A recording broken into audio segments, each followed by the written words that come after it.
The following is a presentation of the Eagles Sports Network. This is the Eagles Sports Network. I'm the voice of the Eagles, Adam Cavalier, alongside Carson-Newman head men's basketball coach Chuck Benson, as the Eagles open up year number 15 under CB Saturday at 7:30 p.m. against the King Tornado. Chuck. Wait, is the number right? Yeah, it is. Did I give you an existential crisis right out of the gate? Yeah, it caught me off guard. I wasn't doing the math when you said it. I was like, wait a minute, what? Okay, fair enough. It might be 16. I think it might be 16. It might be 16. I'll have to check my game notes. It was off the top of the head. Yes. If there's one thing that we know that I don't care about, it's Chuck Benson facts. This is true. Proven time and time again. All right, well, we're in mid-season form. You're looking for Carson-Newman to be, and that is easier said than done considering you lost 5,200 points from last year's team, 3,800 from one trio of John Zhao, Trey Hubbard, and Nick Brennigan. What is the process like for this team? You return noted star power in Jack Browder and Braden Illick, but it is a hard ask for anybody to have to replace proven scoring, and 5,200 career points is proven scoring.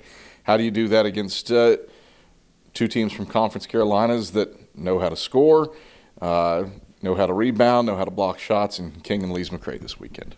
First of all, okay, let me say that's the most deflating data point you've actually ever given me. I did not know the numbers. You're welcome. 5,200 points and 3,800 from three starters. Wow. I don't know. We're trying not to think about what we lost and trying to think about what we got. We're really intentional in our recruiting process, really intentional with our returning guys. We feel like a lot of guys have made progress and improvement that were returning kids. And we feel like we got guys that, from a too deep and rotational standpoint, we got guys that are in the mix. So we're just going to go with what we got. I've liked what I've seen in our preseason work. I liked what I saw in our scrimmages. Now it's time to see what it looks like against an opponent in a real game format. So do we know exactly what we have? We've got a lot more unknowns than knowns, but the things we do know I like, and hopefully that will be good enough as we start out here in mid-November. As far as the opponents, we've had, 4, 5, 6 years now of this same opening weekend, and so we know quite a bit about King, not as much as about Lee's McRae since they had a head coaching change in the offseason, but most of our focus right now is on ourselves and what we need to be doing to give ourselves the best chance to perform well. You look at last year, stat rankings, there's a lot of good. Country's most efficient offense, most efficient three-point shooting team. Those are probably difficult numbers to replicate given who you do lose, and two of the country's most efficient shooters, and John Zhao and Nick Brennigan. However, there were a few things last year that aren't quite so rosy. Dead last in the country in steals per game, a defense that was bottom 10 in scoring, and the strategy was predicated on outscoring everybody. How do those things potentially look different now that your roster's a little bit different? Well, we've made some we did some evaluating in the offseason, the spring and summer, and knew that we were going to probably be different offensively, so we needed to be different defensively.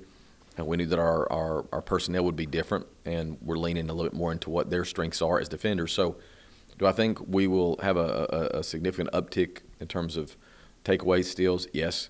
Do I think that numerically we're going to be a more sound defensive team? I do, because we've tweaked some of our individual year philosophies, but time will tell. I mean, we saw some of that play out in the three scrimmages we had, but now we got to stack games on top of games to see if it's real or not. You alluded to your opponent, certainly, King. Jason Gillespie's been there for a minute now after taking over for George Pitts, and last year he had one of the best rebounding teams in America, and certainly lose a little bit in Mikhail Pocknet, in that capacity, but that was their identity last year while scoring at a high level, more than 80 points per game. What sticks out to you about what they have coming back? I think they're going to be a different kind of team. I think they've got a really, really proven guard play, multiple scoring threats. I think they're going to be smaller than they've been, but that also probably suggests faster, quicker, more aggressive with their defensive pressure. Last year, I think they took 38 threes on us in our first matchup. I expect that, maybe more. But they're not only three-point shooters. They can attack paint and get to the line. So we're going to have our work cut out for us. But hopefully our preparation and our plan for this particular game will help us negate some of what we think they're going to be trying to do. You got the tight turnaround and a 3 p.m. tip on Sunday against Lees McRae. No more Steve Harden up at Dunk Mountain. What do you expect out of the new regime? We're assuming it's going to be very similar. The guy that took over for him was his assistant. Roster had a lot of change with it, but we're thinking it's going to be sort of similar, very aggressive, multiple package defense with extension to the full court. And then offensively, that's where we're really not sure what to think, because they do look like they've got maybe a different kind of makeup for what they could be. We're just going to thank goodness we get to watch them Saturday before we play on Sunday afternoon and get a better feel for them.